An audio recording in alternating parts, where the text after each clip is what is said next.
Phil, in your opinion, what is broken in the bodybuilding world that Pat, even like a businessman, a capitalist who has never, professionally competed, says I can come in and do something better, which is sort of the story of capitalism. What is it that's broken right now? What needs to be fixed? What am I gonna get for what you were just saying?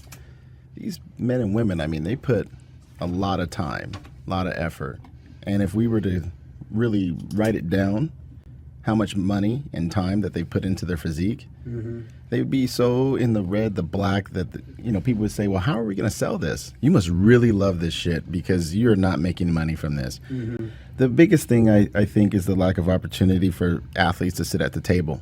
And I think a lot of times, the athletes like myself, for instance, when the magazines were going on, I think there was a lot more opportunity because you're getting eyeballs on you through the magazines. When the digital age came, there was really no sit down with all the top athletes and saying, like, this is a platform that we're going to make for you to make money. Because a lot of you people didn't go to college, you didn't have these conversations.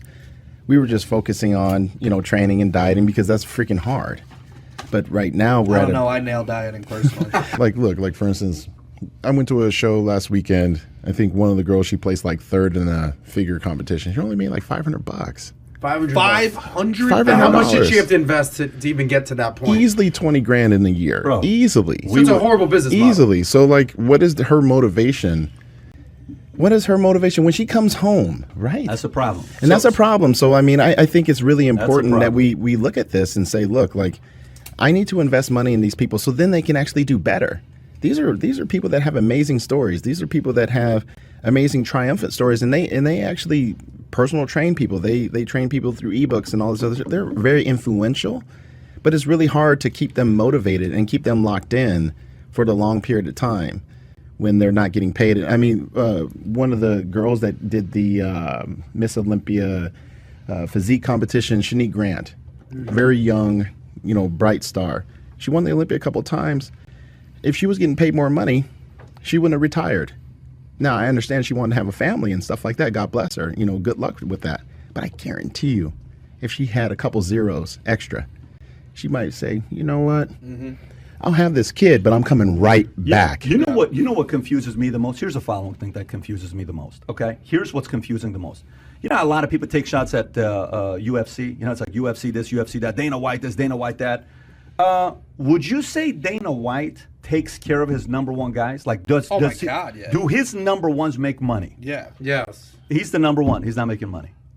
How the hell is he not making money?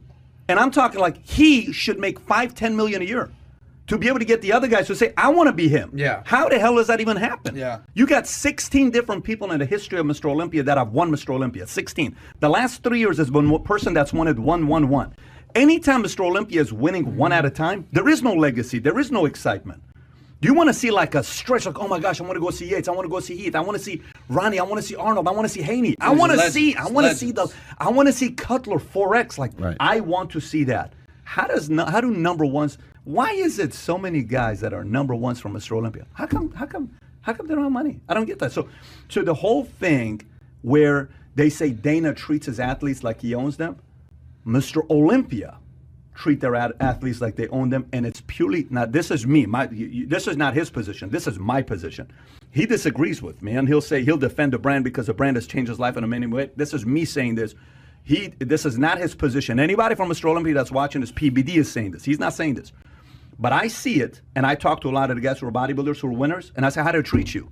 I've never heard anybody say they treat me royally. Relationship with these guys or no? No. You don't know any one of them? No. Oh, so you don't know who Jim Mannion is, Dan Solomon is, or David Peck I know is? all of them.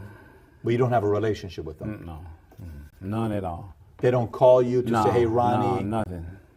Have you gotten a call from these guys the last 5 years? No. When's the last time David Pecker or Dan or when I was competing. When you were competing. Mm-hmm. So after that, no one's called you. Nobody Is there an element of the Mr. Olympia brand that they take care of their former winners and they... None whatsoever. Post Joe Weider? That doesn't happen anymore. Once you done, you done. Was Joe like that as well with those? No, Joe, no. The current method is that Joe way. kept you relevant, kept you around. How the hell is that possible?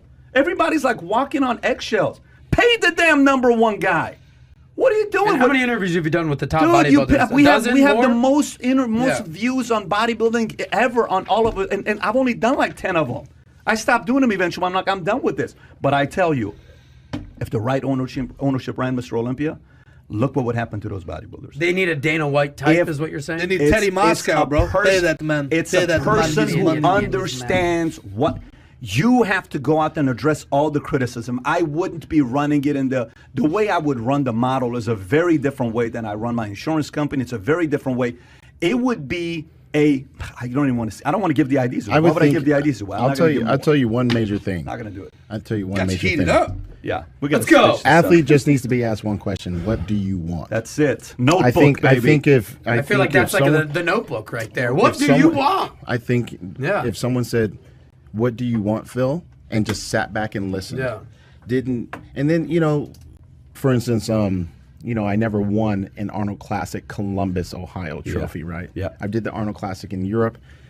So one of the promoters was like, Phil, you got to do this show. You got to do this show for me. For you. Okay. You're going to pay me to show up? He was like, what?